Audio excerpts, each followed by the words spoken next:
Reckless Ed. Hey everybody, this is Reckless Ed, and my mama always said I was special, but she did have a serious habitual lying problem, so I'm not so sure we can trust her on that. Today's top 5 video is the top 5 dumbest things wrong with Star Wars Episode 1, The Phantom Menace. Not counting Jar Jar Binks, because that'd be too easy. Number 5, the daggum beginning of the film. So let me set the stage for you. The year is 1999, and the last time a Star Wars film was released was 16 years earlier, back in 1983 for The Return of the Jedi. In that time, all of the Star Wars nerds, fandom, had created the end-all be-all of Star Wars stories up in their head, and when the news got released that a brand new Star Wars film was gonna be made, the masses went freaking crazy. So then it's finally done, and you buy a ticket, rush down to find yourself a seat, plop down with a bucket of popcorn and biggie-sized Coke, and wait for the opening crawl. And that, my friends, represents the last time you felt good about the movie, cause it all went downhill from there. First off, the main storyline had to do with friggin' taxes. Taxes!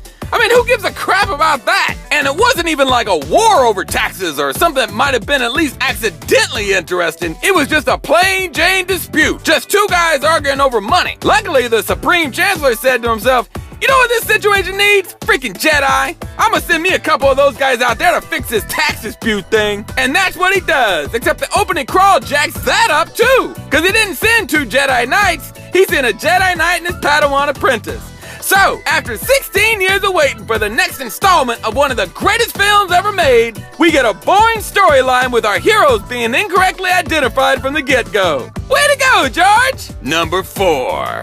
Trying to kill a Jedi with poison gas. So these Jedi are pretty tricky. They can tell the future and move things with their brains and run real fast and all kinds of wacky stuff. So what's the best way to kill them? Poison gas? Oh heck yeah, why not? But apparently all you have to do is hold your breath real long and you can outlast the poison. But why didn't they just poison the drink? Heck, they both had glasses or something and just chugged that crap down without even thinking. Or why didn't they just send that droid to go in there and explode all over them? Or go outside and blow a freaking hole in the side of that starship and suck them 2 Jedis out in space?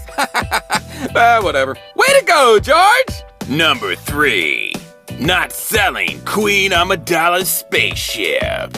So Qui-Gon Jinn and Obi-Wan convince Ronald McDonald to be a coward and leave her people. So they get in their big, expensive-looking ship, get shot at, and have to land on this planet for repairs. They need some part that costs a friggin' arm and a leg, but luckily, since time is of the essence and people are dying and everything, they probably do what you and I would have done, right? Sell the ship for a ton of cash and hire some smuggler or something to fly us to the Imperial City. Shoot, that's what they did the first Star Wars. But nope. They don't do that. Instead, they decide to take their time and find some random annoying kid to bet all the remaining money on in an incredibly dangerous and unnecessary pod race. Now, this is the equivalent of you being lost in the desert with your friends, and you only got about $20 in your pocket, but you own a Rolls Royce. Sell the Rolls? Oh, heck no! I'll tell you what I'm gonna do. I'm gonna find me some little boy to bet my $20 on so he can get on a motorcycle and race with a bunch of terrorists around in a circle. Shoot, that's what I'm gonna do. Way to go, George! Number 2.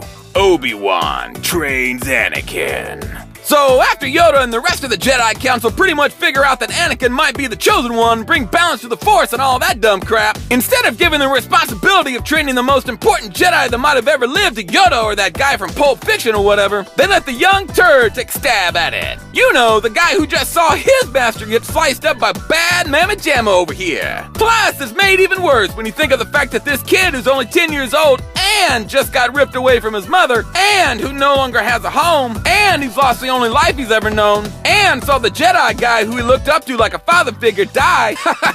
Yeah, you go ahead and give him to the turd. Way to go, George! Number 1. Darth Maul gets killed way too easy.